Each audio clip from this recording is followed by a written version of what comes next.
All right, let's get into it, guys. The Indiana Fever got the brakes beat off of them last night, 95-60.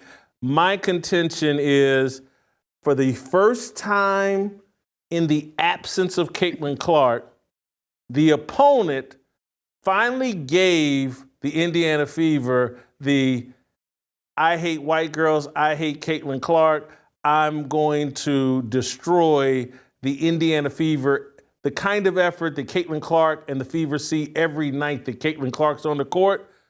DeWanna Bonner, Alyssa Thomas, the Mercury say, "Oh no, we're gonna give this group the same effort that we give when Caitlin Clark's out here." And with the Fever at the end of a 4-game road trip and tired and perhaps feeling a little too good about themselves, they got embarrassed last night. And if the opponents were giving this type of effort earlier when Caitlin Clark was down, I'm not sure if this 5-game winning streak would have ever happened. Maurice, I'm going to let you fire first. Yeah, I agree with you. When these teams face the Indiana Fever while Caitlin Clark is playing, it's the Super Bowl. You're getting everybody's best shot. Everybody wants to make a name for themselves beyond their play, meaning I'll make a name for myself by knocking her to the floor or elbowing her eyeball out the socket. Whatever I got to do, that is what they are willing to do when Caitlin Clark is on the team. We have not received, I don't believe, that same effort from these players while she's not there, and we have benefited from playing a lot of terrible teams, as I stated last show. But beyond this game, we were terrible in the Los Angeles Sparks game. You made a late run. Nobody played basketball until you were down 22 with 6 minutes left. Ari McDonald was terrible in the Sparks game, terrible in the Mercury game. You cannot, and I said this time and time again, you cannot survive on the Six Flags roller coaster that is Kelsey Mitchell. Yes, she can get hot with the best of them, but she's a roller coaster. She scores 35, then she scores 8. She scores 23, then she scores 9. You cannot survive on the Kelsey Mitchell roller coaster, and I think Stephanie White did a poor job game planning. You're not supposed to help off Alyssa Thomas. You force her to score 35 points and don't leave the three-point line. Frank, I want you to piggyback off that comment with a little different spin. I think that Kelsey Mitchell and Aaliyah Boston, they get elevated to the top scout. And the top of the scout sheet, they get the most defensive attention when Caitlin Clark is not there.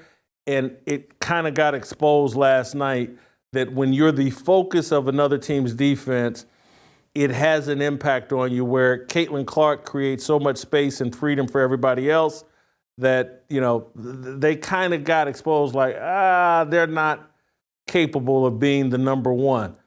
I like them both. I love them both. But overexposed when they're the top of the other team scout. Your reaction to that? They're terrible tools, Jason. Listen, you love them both because of Caitlin Clark.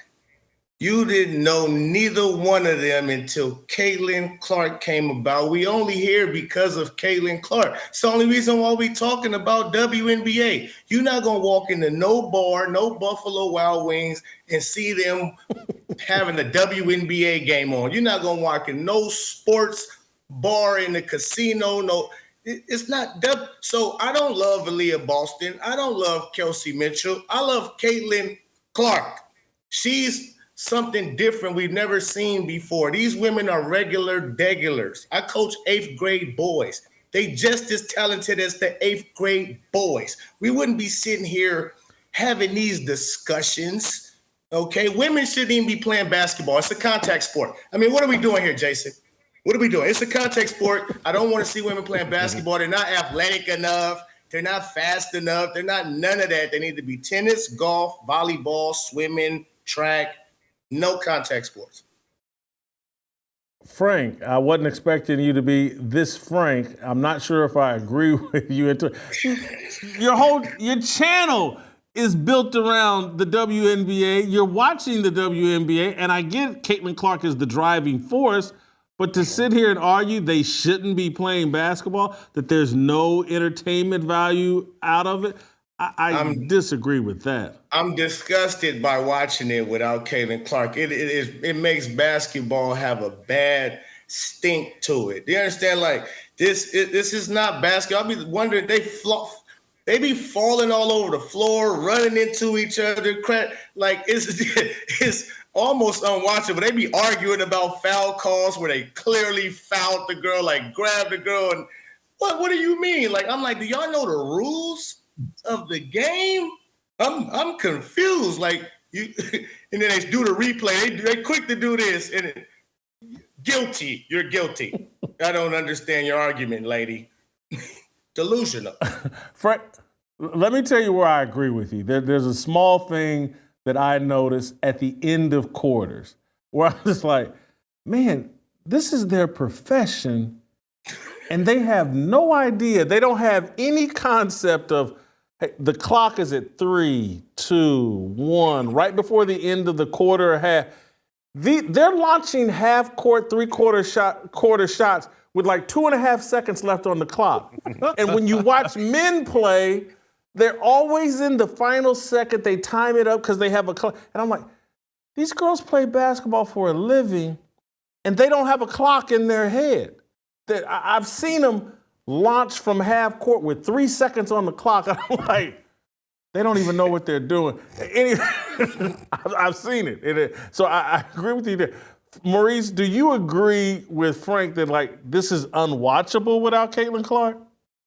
No, I don't think it's unwatchable because there's other players I enjoy watching, but a lot of it, the thing that does make it unwatchable at times is there are some good players on other teams, but it's a lot of bad players too. So it's like, yeah, you got 2 players I'm interested in seeing, but they're surrounded by people that can't really play, which allows the other team to just foul them nonstop because the refs don't call anything. And that does make these games tough to watch with the officiating. And it's a lot of missed layups as well. And I have to say, like, we had players talking about going on strike in January before the season started. I think you guys might want to be careful because the product isn't all that great yet. It's not there yet. There's a lot of these games, Whitlock, where the score is 32-30 at halftime. Like that's not entertaining for people to watch. So I think I disagree with it's completely unwatchable without Caitlin Clark. But some of these games, it is a struggle. Was you watching before Caitlin Clark? I'm sorry, my bad. Was you watching No, go before ahead. Caitlin Clark? I did watch certain players before Caitlin Clark. I wasn't locked in on anybody specifically as much as Caitlin Clark, and I did watch players more in college. I knew more about players while they were in college. It's kind of like once they got to the WNBA, they kind of can disappear off your radar, to be honest.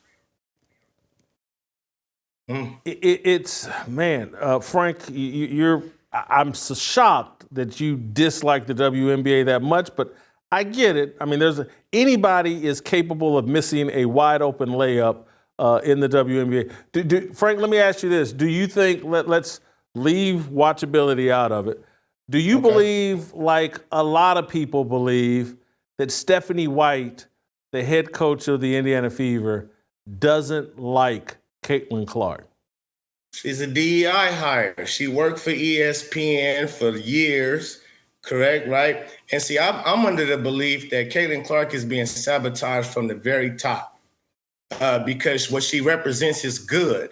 What the WNBA represents, this is becoming a race, not a race war, but a spiritual warfare here sooner than later. And when you have who runs the entertainment industry, we already understand what they want to lead you into playing with the devil in his playground, right? So Caitlin Clark represents everything they don't represent, and it seems to me like she won't budge on promoting any propaganda, any agendas. She won't do it. And so it doesn't fit well with what they promote and what they want. So they try to knock her at every turn. That's why the refs turn a blind eye, because they've been instructed to turn a blind eye. This isn't by coinky dink that we see her getting smacked around and grabbed and pulled on every possession almost. So I understand. Look, when you say she crying to the refs too much. I hate that myself. As a coach, I tell my kids, I say, listen, y'all don't say nothing to the refs. That's my job. That's my job. I talk to the refs. We keep playing. We're not going to get certain calls, so on and so forth. That shouldn't stop nothing. But in this case, I've never seen nothing like this before. And so when you don't have the referees calling the calls and you don't have your coaches sticking up for you, it took forever for Christy Sides to get a technical foul for all the bad reffing that was going on against Caitlin Clark. And so it's like she out there on an island and she got to say something. And sometimes she got to flail a little bit more because she's trying to sell it. Like, I don't get none of the calls when they actually punching and pulling and grabbing on me. So let me try to at least, can you call this? And so I understand when she flop. I hate floppers. I hate LeBron James. No, you can say LeBron on this show. Yeah. I don't like LeBron James, LBJ, Q to me, T community. I don't like him. So he does a lot of that type of stuff, whining, crying, flopping around. Don't like it. Caitlin Clark, like I said, she is really being targeted to the point where you got guys writing she needs to have a civil lawsuit filed against the league. And it all makes sense. There's so much evidence of hatred and so-called racism that they want to put on Caitlin Clark. And so, you know, I don't like this league. Frank, I agree with you in this element or in this way. I do believe the league, the DEI, the LGBTQIA plus element of the WNBA, they want to break Caitlin Clark. And until they break her, they're never going to accept her. It's not the fact that she's white, because they love Paige Beckers, because she's on the Alphabet Mafia team. And I look at Indiana, and this is, Maurice, I'm going to come to you with this question, piggyback off Frank here. But I think hiring Stephanie White as the head coach was, because Stephanie White, when people really understand her background, she was Caitlin Clark years ago as a player. I'm from Indiana. She set Indiana on its ear as a high school basketball player, had the whole state into her high school basketball career, you know, selling out high school games, goes to Purdue, elevates Purdue to a national championship team. Carolyn Peck is the coach. They're having sellouts at Purdue, and she elevated attendance. And like Caitlin Clark, Stephanie White came out of college married to her high school sweetheart. And then the WNBA got a hold of her, and she left her high school sweetheart. And now she's Lisa Salter's bottom chick. And so it's never made sense to me, like, hey, man, who are they surrounding Caitlin Clark with? Why aren't they surrounding her with people like Sophie Cunningham, who seem to have the same sort of sexual orientation and love of Taylor Swift, and just, they're not surrounding her with that. They're surrounding her with people. DeWanna Bonner. The way DeWanna Bonner played last night, you have to sit there and go, who would put DeWanna Bonner on the same team as Caitlin Clark? DeWanna Bonner last night was going at Lexi Hall and Sophie Cunningham like they were the KKK.